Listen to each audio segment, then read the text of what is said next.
Muito bem, de volta com Folha no Ar, primeira edição. Hoje, segunda-feira, dia 20 de junho de 2020, a gente recebendo no programa o José Trajano, ele que é jornalista e é conhecido, entre outras passagens aí, pela criação, né, a fundação da ESPN no Brasil. E é sobre esporte agora que a gente aborda nesse programa de hoje, junto do jornalista Luiz Abreu Barbosa, que separou aqui e definiu a pauta, o Flamengo sem Jesus, técnico Jorge Jesus, que se despede aí da nação rubro-negra, e também uma análise do futebol brasileiro, Luiz.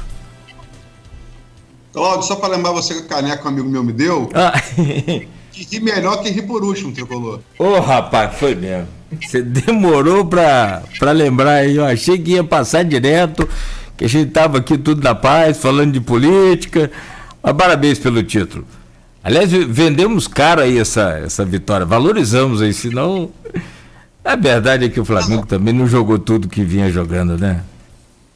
Se esse time do Fluminense vestisse a camisa do Bangu ou do América de Trajano, ia ser uns 3-0. Como é que o Fluminense, em final, realmente tem que reconhecer se são os nossos adversários mais duros. É verdade. É sim. E é o único scout que se leva vantagem da gente, jogos decisivos. Sim. É. Ó, pegou o América ali, ó. Muito bom. Esse América aí é bom também. Grande América. Foi o clube de Edu, irmão de Zico. Né? O maior craque da história do América é o irmão mais velho de Zico. Tem outros irmãos, tem o Antunes que jogou no Fluminense também. Um grande craque, Edu.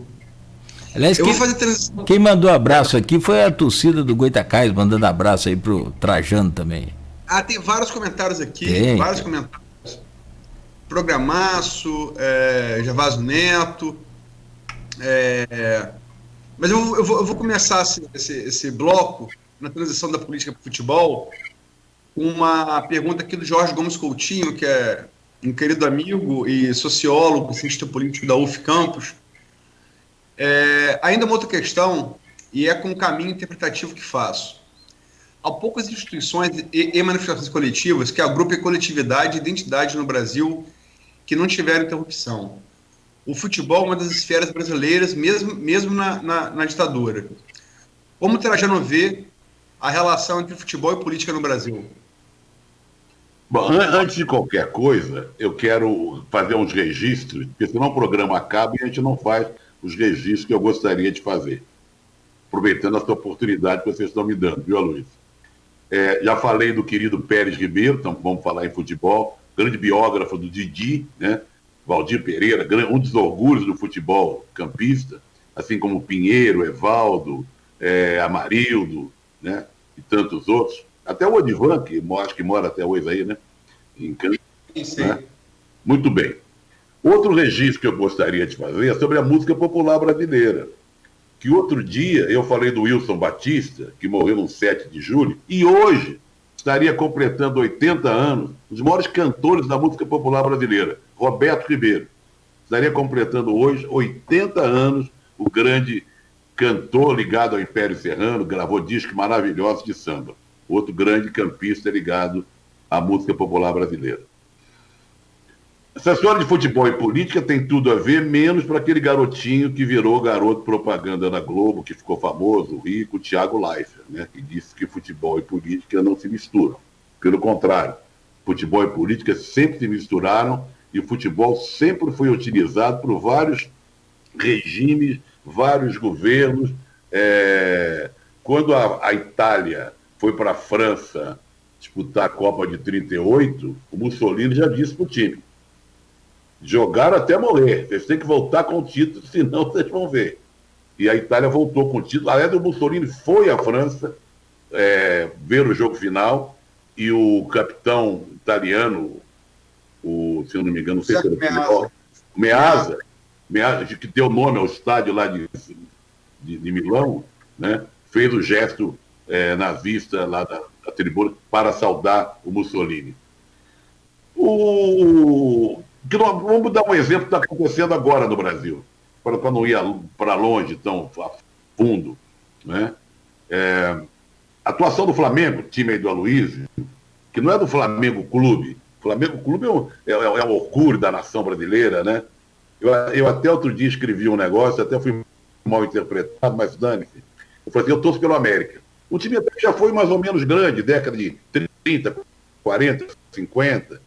Foi campeão em 60, mas com o tempo, até 1970 ganhou Taça Guanabara, mas a torcida foi diminuindo, sem ídolos, muito perseguido até pela política do esporte brasileiro, que depois, em 86, tirou o América do Campeonato Brasileiro, o América que tinha sido terceiro colocado no Campeonato Brasileiro, no ano seguinte, 87, com o Grupo União, o Clube dos 13, o América foi alijado. Mas o que nós estamos vendo hoje, aliás, eu disse o seguinte, eu gostaria de um dia só na minha vida ser Flamengo, no dia de grande clássico, e ir com a camisa do Flamengo e me misturar com aquela multidão e ficar gritando o tempo inteiro só para sentir a emoção de ser Flamengo. Porque eu, como torcedor do América, quando eu vou ao Rio de Janeiro e vejo jogos do América, lá no Julite Coutinho, que é um estádio até bonitinho, eu até dou nome à sala de imprensa. Quando o Julite Coutinho estava vivo, ele me ligava, eu falava, bom, é o estádio conversando com a sala de imprensa. E você vai na torcida do América, tem ali jogos do América, da Série B do Rio, onde estão o Americano, Goitacás do grande Tonico Pereira, 300 pessoas, 400, espalhadas pelo estádio. Você conhece, sabe quem é a mãe de um, o nome do pai de outro, o nome do filho do outro. É como se fosse uma coisa familiar, uma grande família que vai ver o jogo. Então eu queria, por um dia só, ter essa sensação de ser Flamengo, porque deve ser uma coisa muito vibrante, emocionante e inesquecível. Quando eu vejo, eu morro de inveja quando vejo assim, o Maracanã, esse Maracanã de hoje, que não é o verdadeiro Maracanã, mas quando eu vejo Canal 6 de antigamente, que me comove mais que os jogos de hoje, como deve ser bom e delirante torcer pelo Flamengo. Mas o que o Flamengo hoje, através do seu presidente, esse Landim, tem feito, é a união do esporte com a política. É o aproveitamento político do esporte.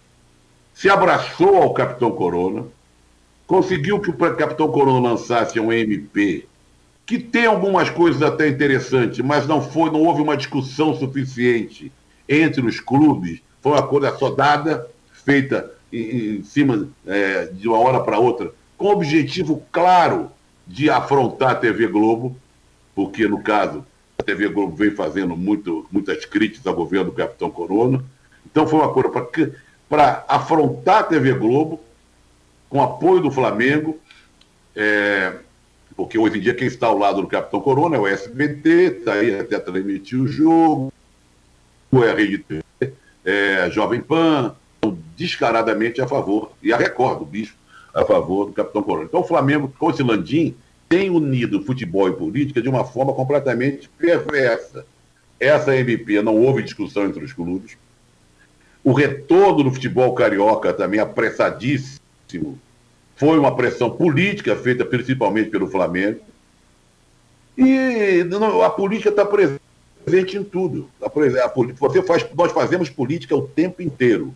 E falando de futebol, a não ser aquele sujeito que acha que futebol é saber de cor o nome da escalação do time juvenil do Matsubara, ou do time reserva do Borussia Dortmund. Não. Você, para analisar futebol, você tem que ser um sujeito ligado nos acontecimentos do mundo, ler, saber um pouco ter cultura e, principalmente, saber que futebol e política tem tudo a ver. Não só a política partidária, mas a política no sentido mais amplo da palavra. Então, o futebol já foi usado de todas as maneiras, por todas as ideologias, todos os governos, e será sempre, porque é o maior esporte popular do universo. E nenhum governante é bobo de não saber utilizar essa força imensa que o futebol tem. Alguns usaram e usam de uma forma perversa, cruel. Outros usam de uma forma até que a gente pode considerar até aceitável. Tem aqui o telespectador pelo streaming, Washington Freitas, lembrando aqui, o americano não está na Série B, está na seletiva da Série A. Fica aqui o registro. Não, mentira. É o seguinte, com todo respeito ao americano, eu sei, não está nem essa seletiva é uma vergonha. O Goitacás, sim, ficou na Série B, como o meu América também não está mais na Série B. O América disputou o grupo, tinha um grupo Z, um grupo aí com últimas letras do alfabeto, de uma maracutaia criada pela federação, pela FERJ. América e Americano sobraram, vão ficar na berlinda, é inacreditável. Então, o América e Americano não disputam mais campeonato nenhum até a volta do Campeonato Carioca, onde eles, aí sim, vão disputar a seletiva do próximo ano. O América já foi campeão 2 vezes da Série B e não conseguiu voltar para a Série A, graças a essa maracutaia da FERJ. Aliás, falando em maracutaia, é bom a gente não falar muito do americano, porque o saudoso caixa d'água nos faz lembrar de coisas horrorosas, viu? Trajano, tem aqui, eu coloquei como tema aí, o grande notícia da semana passada, né? Ficou essa expectativa sobre Jorge Jesus. É inegável que ele criou uma revolução no futebol brasileiro, né? Isso não precisa ser Flamengo para admitir isso, né? E o ímpeto ofensivo que ele colocou no time, marcação sob pressão, compactação, é um estilo realmente que já foi nosso, cruzou o Atlântico, foi para a Europa, né? Há algum tempo, infelizmente, e o próprio Guardiola fala isso, né? Pô, não inventei nada, eu me inspirei em vocês, no que vocês faziam em relação ao Brasil, né? E agora ele sai, deixa essa lacuna aberta aí. E vou começar com a pergunta do Kleber Glória, que é um flamenguista, médico, e manda um grande abraço para vocês. Fala que é um tremendo fã seu. Na verdade, sou fã absoluto de Trajano. A ESPN acabou depois de sua saída. Queria perguntar ao meu ídolo qual a opinião dele em relação à saída de Jorge Jesus do Flamengo e como isso pode afetar o futebol brasileiro. Você sabe que eu tive, como diria já que eu citei várias vezes aqui, o nosso Leonel de Moura Brizola, né? Que eu andei fazendo uma reflexão sobre tudo isso. Uma expressão que ele gostava de usar muito. Uma reflexão sobre tudo isso, ou então um não rotundo a tudo isso. É sobre o tempo que a revolução, vamos chamar assim, que o Jorge Jesus fez à frente do. Aí, com essa reflexão, eu cheguei à seguinte conclusão, que muitos não podem não concordar com isso. Que ele foi importantíssimo, na maneira de jogar do Flamengo, como você citou aí, marcação sob pressão, uma defesa mais adiantada. Agora, ele incutiu nos jogadores esse espírito, os jogadores atenderam às recomendações dele, mas vamos dizer o seguinte, o Flamengo o ajudou muito, o Flamengo que eu critiquei de Landim, contratando jogadores com os quais ele podia fazer um esquema de jogo. Não é o Vasco, que não tem dinheiro para contratar ninguém, não é o Fluminense, que também tem uma folha limitada, não é? O Flamengo trouxe jogadores importantes, muito importantes, e jogadores que deram certo ali, né? Então, o elenco do Flamengo possibilitou que o Jorge Jesus colocasse em prática alguns sistemas de jogo que ele acreditava ou acredita. Porque tem que ver que o Jorge Jesus, quando saiu de Portugal para o Brasil, ele não estava com essa bola toda mais. Ele foi muito famoso e importante nas conquistas do Benfica, mas quando trocou o Benfica pelo Sporting, já caiu um degrau. E quando ele foi para o mundo árabe, caiu outro degrau. Porque o técnico do mundo é minha avó, né? Então ele veio para o Flamengo, conseguiu botar em prática alguns conceitos dele em relação ao futebol, deu certo, sai endeusado, mas eu acho que tem que botar nessa balança aí o seguinte, não desmerecendo o trabalho dele. Se tivesse no Fluminense ou no Vasco, teria tido mesmo sucesso. Outra coisa, além da diretoria ter levado os jogadores à altura para que você pudesse fazer um sistema de jogo eficiente, a torcida muda, e muito.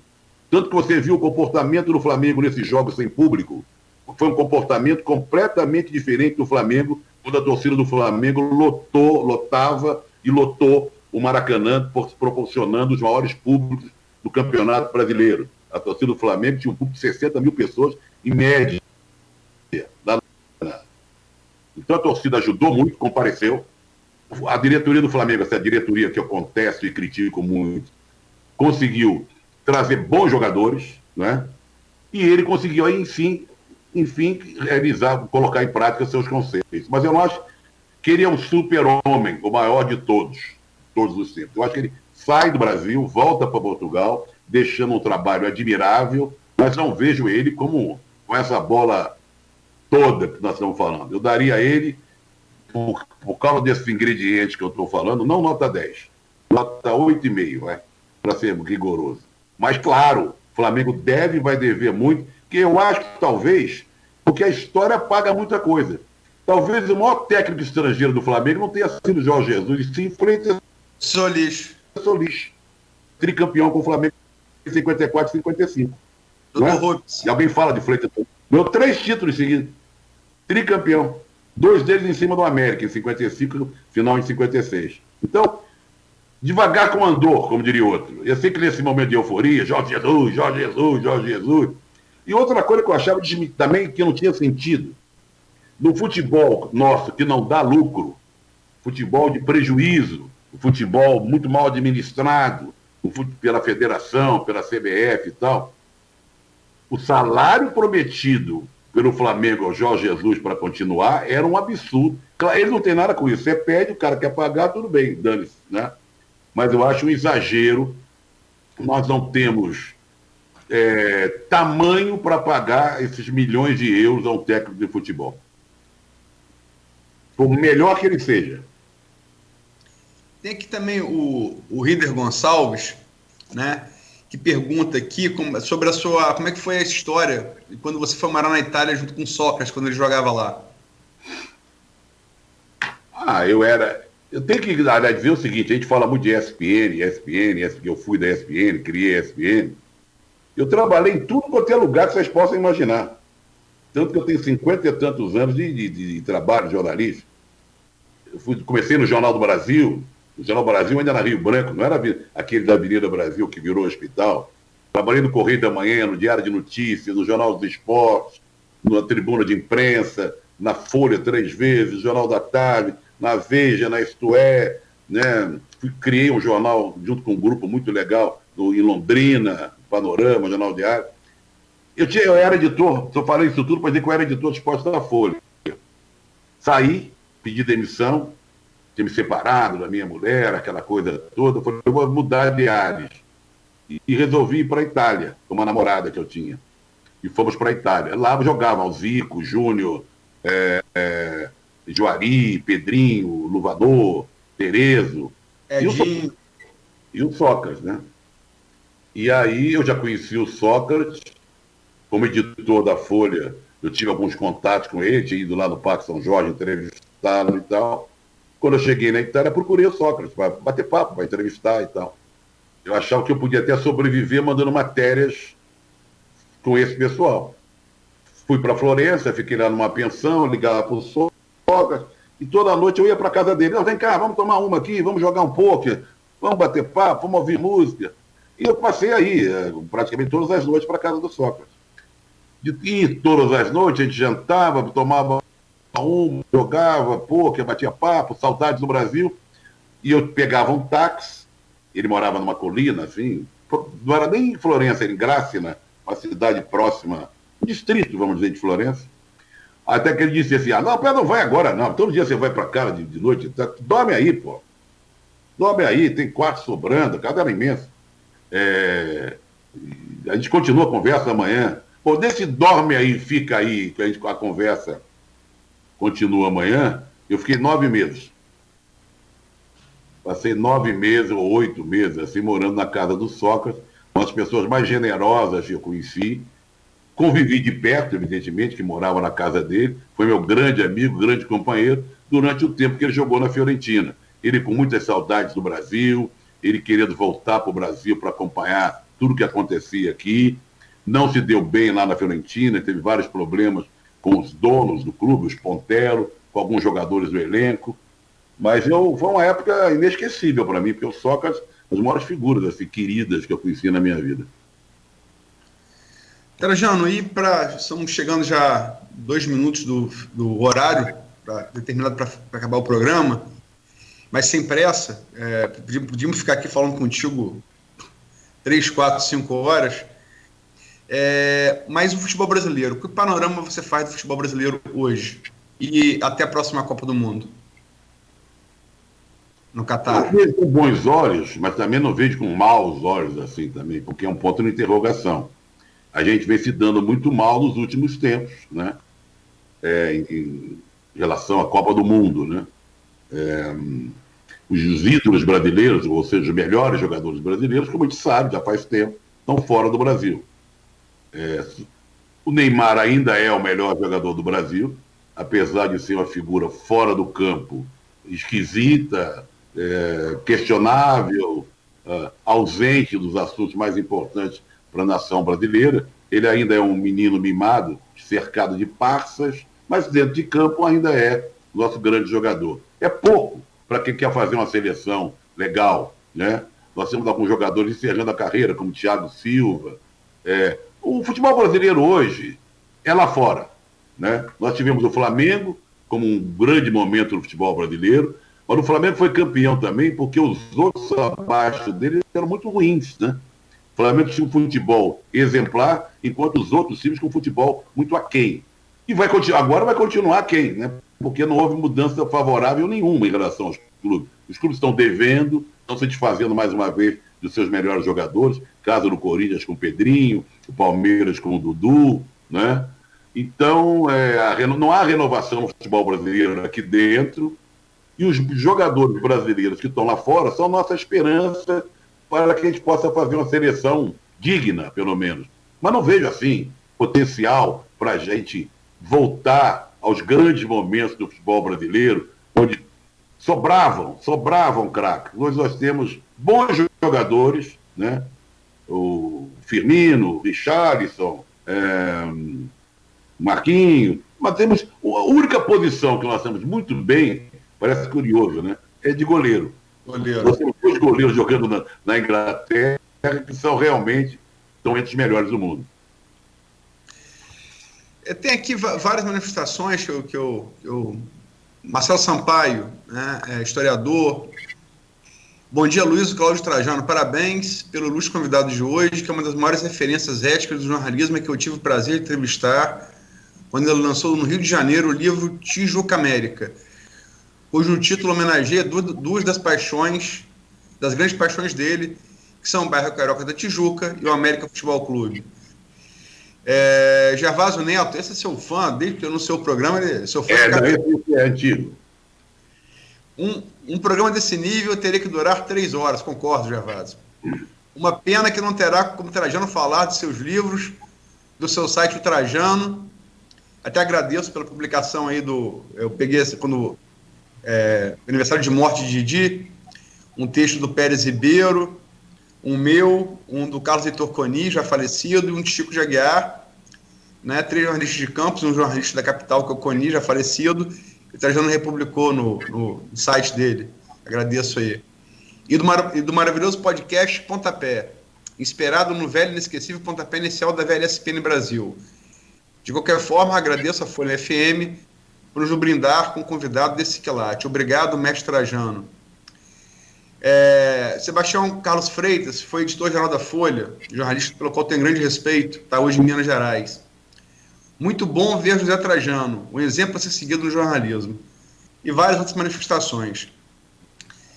Ricardo Antônio Machado Alves, professor, sempre muito bom ouvir o Trajano. Valeu. E eu só queria deixar, antes de encerrar, vou deixar claro para você encerrar com uma pergunta. Eu só queria fazer um registro pessoal. O Trajano falou aí da generosidade do Sócrates para com ele. E eu faço aqui de público um testemunho da generosidade do Trajano para comigo. Eu era garoto, minha avó ia fazer uma cirurgia cardíaca no hospital do Coração São Paulo, e eu tive que ficar um tempo lá, minha avó materna. E eu sabia que Trajano era amigo de papai e de Aloysio, e aí liguei para ele. Dá para conhecer a SPN. A SPN estava no auge dela, não tinha ainda Sport TV. Aí então passa aqui e tal, papai. Eu cheguei, pensei, ele vai mandar um estagiário me mostrar a televisão, né? Cara, eu fui entrando, era garoto, tinha 20 e poucos anos, na sala assim, e ele me adotou por um dia, Eu passei um dia inteiro com ele na ESPN, mostrou tudo. Depois fomos tomar um chopp, fomos um debate na PUC de São Paulo sobre jornalismo. E digo-se de público, uma das figuras mais generosas que eu já conheci na minha vida. E agradeço por aquela oportunidade e por essa de hoje, Trajano. Obrigado. Obrigado a você. Não, fui muito ligado ao seu pai, um exemplo de jornalismo, e você, como filho do Aloysio, tinha que ser bem tratado, né, Aloysinho? Um bom cartão de visita, né? Pô, baita. Na verdade, eu não tenho pergunta mais para fazer o Trajano, que vai alongar demais. Eu só não sei se eu tenho direito aqui de fazer um pedido, Aloysio. Que um profissional desse quilate aí, começou com 16 anos, acho que foi no JB. Hoje, 57 anos de carreira, como ele disse bem, aí passou por tudo que é lugar que ele pôde passar. Não tem uma historinha aqui pra gente rir, não? Historinha do seu pai visitando o jornal lá, o que você possa contar aí pra gente pra fechar o programa aí, Trajano? Olha, vou contar uma história meio desastrada. Tem um lado meio ridículo, mas tem a ver com Campos. Vamos incorporar Campos na conversa. O Chagas Freitas tinha se atirado no Rio Paraíba para mostrar que as águas do Rio Paraíba não eram poluídas. Então aquela figura mais mastodonte do Chagas Freitas, de short, o shortzinho dos anos 20, saiu em todos os jornais, o Chagas Freitas se banhando, vamos dizer, nas águas do Rio Paraíba. Tempos depois eu vou a Campos me encontrar exatamente com essa turma, que era o Celso, era o Pérez, era a Ângela, que era num bar ali pertinho da Notícia. Um bar inesquecível para mim, que também que vendia, eu acho, que era uma espécie de mercearia. Era lindo, eu esqueço o nome, era muito legal. Era embaixo da Notícia. Bom, tomamos todas ali e fomos caminhando pela cidade. Até que eu me lembrei do Chagas Freitas. Eu falei, se o Chagas Freitas se atirou no Rio, por que eu não posso me atirar no Rio? Vou me banhar no Rio Paraíba. Vejam vocês. Me atirei nas águas do Rio Paraíba. Só que quando eu me atirei nas águas do Rio Paraíba, eu peguei mais, olha só, peguei mais pedra do que água. Fiquei todo arranhado, e até escapei de um escorpião, me quebrar a cabeça, quebrar a perna. Isso é um episódio meio ridículo meu, mas inesquecível. Os dias que eu passei em Campos. Eu ainda vou lembrar desse bar, um dos melhores bares que eu frequentei quando eu ia. Marcelo Sampaio lembrou aqui, Bar Capital. Bar Capital. Era muito legal. Tempos inesquecíveis que eu passei aí em Campos. Um grande abraço para todos vocês. Valeu. Obrigado. Quando quiser chamar de volta, pode chamar, para a gente conversar de outras coisas, né? Falar de música, falar de cinema, literatura. Falando, já entreguei meu quarto livro, o Aqueles Olhos Verdes. Só não sai em e-book, mas vamos esperar o ano que vem para sair impresso. Acho que ele tem que ser impresso. Não sei ali digitalmente. Já saíram 3, agora vai ser para a grande cidade de Campos, para vocês.